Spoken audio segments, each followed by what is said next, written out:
اس ہفتہ کے ایک اہم ترین واقعہ پر تبصرہ کرنا چاہتا ہوں، جس کی وجہ سے پورے ملک میں کشیدگی پائی جاتی ہے۔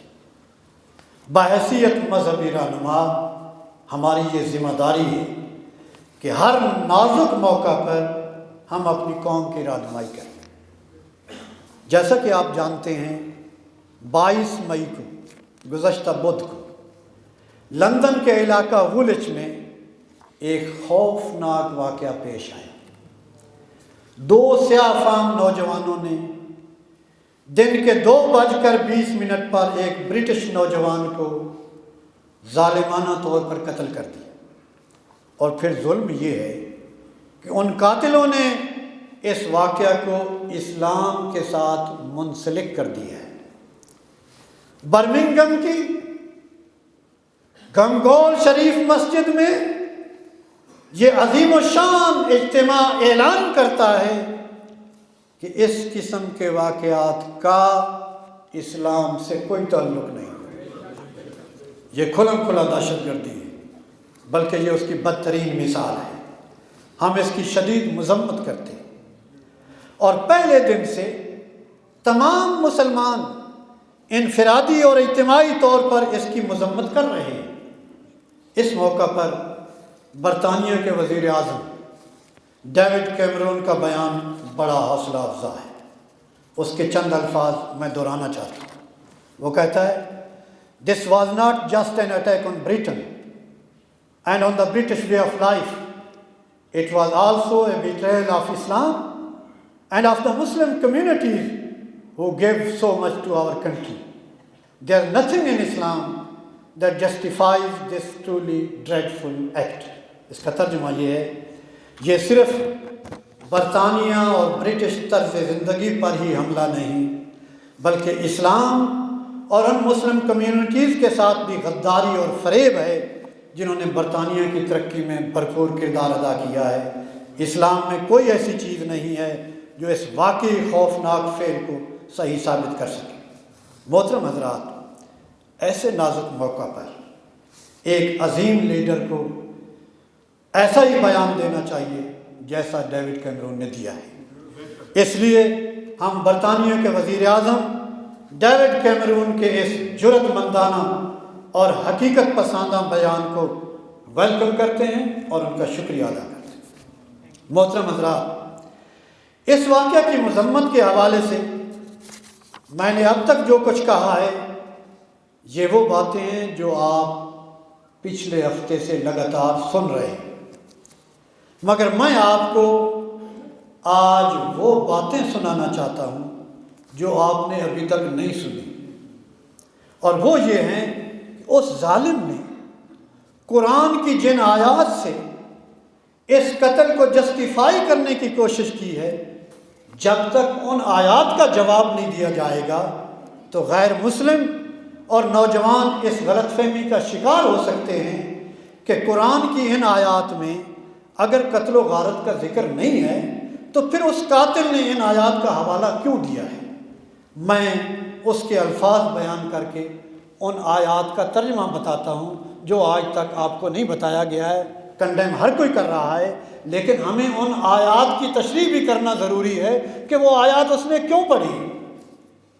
نمبر 1، قتل کرنے کے بعد سب سے پہلے اس نے اللہ اکبر کہا ہے، اس میں کوئی شک نہیں، اللہ ہی اکبر ہے، وہی سب سے بڑا ہے۔ مگر کسی کو ناحق قتل کرنے کے بعد اس پر اللہ اکبر کہنا، یہ اللہ کے نام کی توہین ہے اور اس کے احکام کا انکار ہے، کیونکہ اللہ تعالیٰ نے کسی ایک انسان کے ناحق قتل کو ساری انسانیت کا قتل قرار دے دیا۔ سورہ مائدہ آیت نمبر 32، جس کا ترجمہ یہ ہے، جس نے کسی کو قتل کیا گویا اس نے تمام انسانوں کو قتل کر دیا، اور جس نے کسی ایک جان کو بچا لیا گویا اس نے تمام انسانوں کو بچا لیا۔ نمبر 2، پھر موبائل فون پر ریکارڈ کی ہوئی فوٹیج میں وہ کہتا ہے، ان سورہ توبہ through many ayahs and surahs of the Quran that we must fight them as they fight us. اس کے جواب کے لیے پہلے سورہ توبہ کا پس منظر ملاحظہ فرمائیں کہ اس نے سورہ توبہ کا نام کیوں لیا ہے۔ نبی کریم صلی اللہ علیہ وسلم نے جب اسلام کا اعلان کیا تو ابتدا میں صرف اہل مکہ ہی مسلمانوں کے دشمن تھے، لیکن جب مدینہ سے اسلام کی روشنی چار سو پھیلنے لگی تو دیگر کئی قبائل اور ممالک بھی مسلمانوں کے خلاف سرگرم عمل ہو گئے۔ اس طرح نبی کریم کی زندگی کے آخری 8-9 سال جنگوں میں گزرے، لہذا اس دور میں جو آیات نازل ہوئیں ان کو حالت جنگ کے تناظر میں دیکھنا چاہیے، ورنہ یہ قرآن مجید کے ساتھ زیادتی اور دیانت کا خون ہوگا۔ اس سلسلہ کی ایک کڑی سورہ توبہ بھی ہے، جس میں بعض مقامات پر مشرکین کو قتل کرنے کا حکم دیا گیا ہے۔ واقعی ایسی آیات ہیں جن میں قتل کرنے کا حکم دیا گیا۔ اب اسلام دشمن لوگ اس صورت کی بعض آیات کو سیاق و سباق سے بغیر پڑھتے ہیں اور ان آیات سے دہشت گردی اور قتل و غارت کی ترغیب ثابت کرنے کی کوشش کرتے ہیں، حالانکہ ان آیات کا تعلق مشرکین کی عہد شکنی اور جنگ تبوک سے ہے، اور حالت جنگ میں دنیا کی ہر قوم اپنے دشمن کے لیے یہی فیصلہ کرتی ہے جو قرآن نے کیا ہے۔ اور اگر قرآن مجید میں ہر غیر مسلم کو قتل کر دینے کا مطلق حکم ہوتا تو خلفائے راشدین کے ادوار میں اسلامی حکومتوں میں آباد سب غیر مسلموں کو قتل کر دیا جاتا۔ اسی طرح مغلیہ دور کے ہندوستان میں اور قرون وسطیٰ کے اسپین میں تمام غیر مسلموں کو قتل کر دیا جاتا، حالانکہ ایسا نہیں ہوا۔ محترم حضرات، جب بات سیاق و سباق سے علیحدہ یعنی آؤٹ آف کنٹیکسٹ بیان کی جائے تو وہ کس طرح بگڑ جاتی ہے، میں اس کی ایک مثال دیتا ہوں۔ قرآن مجید میں اللہ تعالیٰ فرماتا ہے یا ایھا الذین آمنوا لا تقربوا الصلاۃ وانتم سکارى۔ قرآن میں آیا ہے، اللہ فرماتا ہے ایمان والو نماز کے قریب مت جاؤ جب تم نشے میں۔ اب اگر کوئی آدمی اس آیت کا آدھا حصہ کاٹ دے، سیاق و سباق کنٹیکسٹ سے آؤٹ کر دے اور نماز نہ پڑھے اور کہے کہ میں نماز اس لیے نہیں پڑھتا کہ اللہ نے نماز سے منع کیا ہے، جب اس سے پوچھا جائے کہ کہاں اللہ نے منع کیا ہے، وہ کہتا ہے قرآن میں رب فرماتا ہے یا ایھا الذین آمنوا لا تقربوا الصلاۃ، نماز کے قریب نہ جاؤ، یہ قرآن کا حکم ہے۔ لیکن اس ظالم سے کوئی پوچھنے والا نہیں ہے کہ تو اسے آؤٹ آف کنٹیکسٹ پڑھ رہا ہے، اس کے آگے لکھا ہوا ہے کہ وَأَنْتُمْ سُكَارَىٰ، تم اس وقت نماز کے قریب نہ جاؤ جس وقت تم نشے کی حالت میں۔ اس حقیقت کو اجاگر کرنے کے لیے برطانیہ کے ایک نامور اور مشہور وزیر اعظم کی تقریر کا ایک اقتباس ملاحظہ کیا۔ جس طرح قرآن کی جنگ والی آیات کو یہ آؤٹ آف کنٹیکسٹ پڑھتے ہیں، میں آؤٹ آف کنٹیکسٹ برطانیہ کے وزیر اعظم کی بات پڑھنے لگا ہوں۔ غور کرو، برطانیہ کا مشہور وزیر اعظم ہاؤس آف کامنز میں کہہ رہا ہے، یہ میں بند کمرے میں نہیں کہہ رہا ہوں، یہ اسٹیج پہ کہہ رہا ہوں اور ریکارڈ ہو رہی ہے۔ I have nothing to offer but blood, toil, tears and sweat. You ask, what is our policy? I will say, it is to wage war by sea, land and air with all our might. You ask, what is our aim? I can answer in one word, victory. Victory. At all costs victory, however long and hard the road may be. اس کا ترجمہ سماعت سنا ہے۔ برطانیہ کا وزیر اعظم house of Commons میں اعلان کر رہا ہے، میرے پاس خون، سخت مشقت، آنسو اور پسینے کی تجویز کے سوا اور کوئی چیز نہیں جو میں تمہیں پیش کر سکوں۔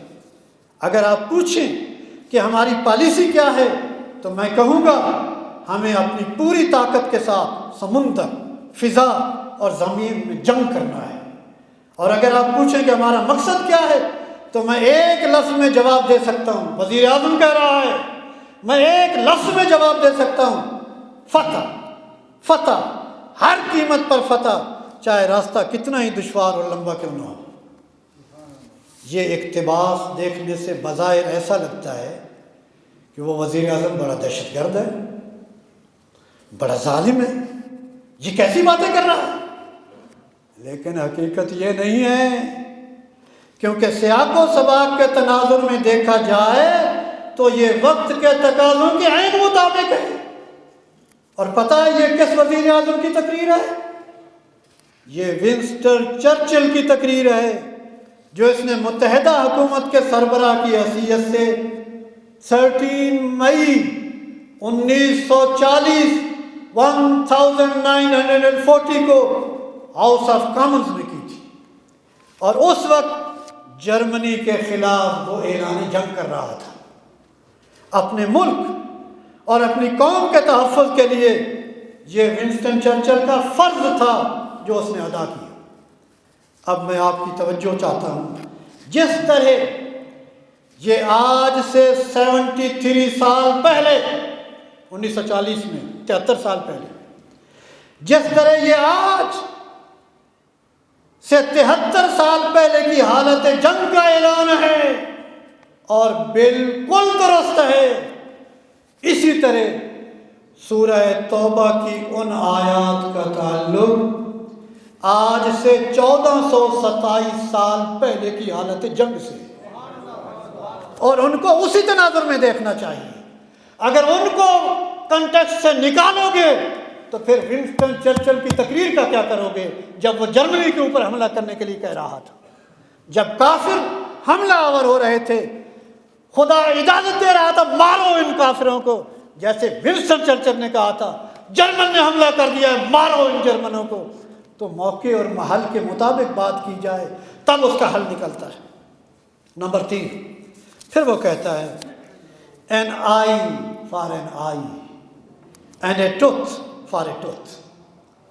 اس جملے میں اس نے سورہ مائدہ کی آیت نمبر 45 کی طرف اشارہ کیا، جس کا ترجمہ یہ ہے، اور ہم نے یہود کے لیے تورات میں یہ حکم لکھ دیا تھا کہ جان کے بدلے جان، آنکھ کے بدلے آنکھ، ناک کے بدلے ناک، کان کے بدلے کان، اور دانت کے بدلے دانت، اور زخموں کے لیے قصاص ہے، پھر جو شخص اس قصاص کو معاف کر دے تو وہ اس کے گناہوں کا کفارہ ہے۔ اب سینکڑوں سال گزر گئے، قرآن نے یہ بتایا، اے یہودیوں تمہاری تورات میں بھی یہی حکم ہے جو قرآن مجید دے رہا ہے، اور آج بھی تورات کے اندر یہ حکم موجود ہے۔ میں حوالہ دے رہا ہوں لیونگ بائبل، لیویٹیکس چیپٹر 24 کا، یہ بائبل میں لکھا ہوا ہے، all murderers must be executed. The penalty for injuring anyone is to be injured in exactly the same way. Fracture for fracture, eye for eye, tooth for tooth. Whatever anyone does to another shall be done to him. یہ living Bible میں آج بھی موجود ہے۔ محترم حضرات، تورات اور قرآن مجید نے جو سزائیں بیان کی ہیں یہ اسلام کا دستور ہے۔ یہ میں آخری نقطہ بیان کر رہا ہوں۔ تورات اور قرآن نے جو سزائیں بیان کی ہیں یہ اسلام کا دستور ہے، اور ہر ملک کے دستور میں ایسے قوانین موجود ہیں کہ فلاں قسم کے مجرم کو فلاں سزا دی جائے گی، مگر کوئی شخص ان قوانین کو خود استعمال نہیں کر سکتا۔ یہ صرف عدالت کی ذمہ داری ہے کہ وہ شواہد اور انصاف کے تقاضے پورے کرنے کے بعد کسی کی موت کا حکم صادر کرے، لیکن کسی فرد کو یہ حق حاصل نہیں کہ وہ از خود کسی کو قتل کرنے کا فیصلہ کرے۔ صرف فرد نہیں بلکہ وقت کا حکمران بھی آج خود کسی کے قتل کا حکم جاری نہیں کر سکتا۔ انتہا پسند لیڈر ان سزاؤں کی غلط تشریح کر کے نوجوانوں کو گمراہ کرتے ہیں۔ امریکہ کے دستور میں، غور سے سنو، امریکہ کے دستور میں کیپٹل پنشمنٹ لکھی ہوئی ہے، قتل کی سزا قتل ہے۔ اسلام بھی کہتا ہے قتل کی سزا قتل، امریکہ کا دستور بھی کہتا ہے قتل کی سزا قتل۔ لاسٹ ایئر 43 آدمیوں کو ایکسیکیوٹ کیا گیا امریکہ کے اندر۔ بات میں سمجھانا چاہتا ہوں، یہ انتہا پسند غلط انٹرپریٹیشن کرتے ہیں کہ قرآن میں لکھا ہوا ہے ان کو قتل کرو۔ بھائی قرآن میں ہے قتل کی سزا قتل، امریکہ کے دستور میں ہے قتل کی سزا قتل۔ اگر باراک اوباما کے سامنے، the most powerful person in the world, کتنا بڑا پاورفل پرسن ہے، اگر اس کے سامنے ایک انسان دوسرے کو قتل کر دے اور وہ دیکھ رہا ہے، اور یو ایس اے کا قانون ہے کہ قتل کی سزا قتل ہے، کیا باراک اوباما میں اتنی جرت ہے کہ جس نے قتل کیا وہ اس کو قتل کر دے؟ نہیں، یہ دستور میں ہے، یہ قانون میں ہے، مگر ملک کا قانون ملک کا سربراہ ہاتھ میں نہیں لے سکتا، اسے سب سے پہلے عدالت میں جانا ہوگا اور عدالت میں جا کر ثابت کرنا ہوگا، تب عدالت اس کو سزا دے سکتی ہے، ملک کا سربراہ سزا نہیں دے سکتا۔ آج یہ قرآن کی آیت پڑھ کر کہتے ہیں کہ قتل کی سزا قتل ہے، ہم ان کو قتل کر رہے ہیں، دنیا کا کوئی قانون اس کی اجازت نہیں دیتا، اسلام بھی اجازت نہیں دیتا۔ اب میں مثال دینے لگا ہوں آخر میں۔ امیر المومنین حضرت علی رضی اللہ تعالی عنہ بازار میں جا رہے ہیں، اونٹنی سے آپ کی زرہ، وہ لوہے کا کرتا پھسل کر گر جاتا ہے، ایک عیسائی اٹھا لیتا ہے۔ کچھ دنوں کے بعد حضرت علی دیکھتے ہیں، اپنی زرہ کو پہچان لیتے ہیں کہ یہ اس عیسائی کے پاس جو زرہ ہے یہ میری ہے۔ اس سے لیتے نہیں ہیں، عدالت میں جاتے، قاضی شرح کی عدالت میں جاتے، کہتے ہیں یہ زرہ میری ہے، وہ عیسائی کہتا ہے میری ہے۔ جج، قاضی وقت کے خلیفہ کو کہہ رہا ہے، جو اپنی آنکھوں سے پہچان رہے ہیں کہ یہ میری زرہ ہے، وقت کے خلیفہ کو کہہ رہا ہے قاضی امیر المومنین کوئی وٹنس لے آؤ، کوئی گواہ ہے تمہارے پاس کہ یہ تمہاری زرہ ہے؟ ایک روایت میں آتا ہے کہ انہوں نے اپنے بیٹے حضرت حسن کو پیش کیا، قاضی کہتا ہے نہیں، بیٹے کی گواہی باپ کے حق میں قبول نہیں ہے، تم کوئی اور گواہ لے آؤ۔ گواہ کوئی نہیں تھا، قاضی نے امیر المومنین کے خلاف فیصلہ دیا، چونکہ ان کے پاس گواہ نہیں ہے اس لیے یہ زرہ ان کی نہیں ہے، یہ اسی کے پاس جائے۔ وقت کا خلیفہ کہتا ہے آمنا وصدقنا، قاضی جو تیرا فیصلہ ہے مجھے منظور ہے تو میری، لیکن تیرا فیصلہ منظور ہے۔ وہ عیسائی کہتا ہے ایسا انصاف، ایسا عدل کوئی نبی ہی کر سکتا ہے، کوئی انسان نہیں کر سکتا۔ وہ حضرت علی کے قدموں پہ گرتا ہے، اسلام قبول کرتا ہے، کہتا ہے مجھے معاف کر دو، یہ زرہ تمہاری ہے، تم لے لو اور میں اسلام قبول کرتا ہوں۔ امیر المومنین نے کہا اب ایک دفعہ تو نے لے لیے، اب میں نے تجھے یہ بخش دیا، میں واپس لینے کے لیے تیار۔ آخر میں ایک اور بات سنیں، اس آیت کا دوسرا حصہ غور طلب ہے۔ پھر جو شخص اس قصاص کو معاف کر دے تو وہ اس کے گناہوں کا کفارہ ہے۔ قرآن نے قانون بیان کر دیا کہ قتل کے بدلے قتل ہے، لیکن اگر کوئی معاف کر دے، دیکھو اسلام کتنا کریم ہے، قتل کا بدلہ قتل ہے، لیکن اگر کوئی معاف کر دے تو اللہ تعالیٰ اس کے گناہ بخش دے گا۔ اب اللہ تعالیٰ کی مہربانی اور قرآن کی درگزر ملاحظہ فرمائے۔ قرآن کہتا ہے تمہیں جس کسی نے جتنا نقصان پہنچایا ہے تم عدالت کے ذریعے اسے اتنا نقصان پہنچانے کا حق رکھتے ہو، لیکن اگر تم اسے معاف کر دو تو یہ تمہارے گناہوں کا کفارہ ہو جائے گا، یعنی تمہاری اس درگزر پر اللہ اتنا خوش ہوگا کہ تمہارے گناہ معاف کر دے گا۔ قرآن مجید کی اس ترغیب پر ہمارے پیارے نبی نے جو عمل کر کے دکھایا ہے دنیا اس کی مثال پیش نہیں کر سکتی۔ وہ لوگ جنہوں نے مکہ سے آپ کو نکال دیا، آپ کو قتل کرنے کے درپے ہو گئے، آپ مکہ چھوڑ کر مدینہ چلے گئے، پھر وہ دن آیا کہ مکہ فتح ہو گیا اور وہ سخت ترین دشمن جو ہیں وہ سارے کے سارے سامنے کھڑے ہیں، اب وہ قیدیوں کی طرح کھڑے ہیں، اور نبی پاک صلی اللہ علیہ وسلم پوچھتے ہیں مکہ والوں تمہیں پتہ ہے تم نے میرے اوپر کتنے ظلم کیے، آج تم میرے قبضے میں ہو، بتاؤ میں تمہارے ساتھ کیا کرنے والا ہوں۔ 2-3 منٹ آخری جملہ، بتاؤ میں تمہارے ساتھ کیا کرنے والا ہوں۔ مکہ والے کہتے ہیں تو بڑا کریم بھائی ہے، تو بڑے کریم کا بیٹا ہے، تو بڑے کریم کا فرد ہے، ہم تجھ سے خیر کی توقع رکھتے ہیں۔ نبی پاک صلی اللہ علیہ وسلم نے فرمایا جاؤ میں تمہیں وہی کہتا ہوں جو یوسف علیہ السلام نے اپنے بھائیوں کو کہا تھا۔ سورہ یوسف آیت نمبر 92، لا تثریب علیکم اليوم۔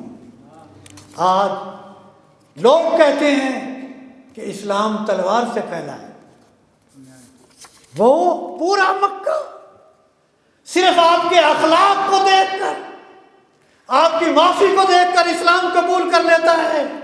لوگ کہتے ہیں اسلام تلوار سے پھیلا ہے۔ اگر یہ مان لیا جائے تو پھر یہ بھی ماننا پڑے گا کہ جس تلوار سے اسلام پھیلا ہے وہ تلوار لوہے کی نہیں تھی بلکہ اخلاق مصطفیٰ کی تلوار تھی۔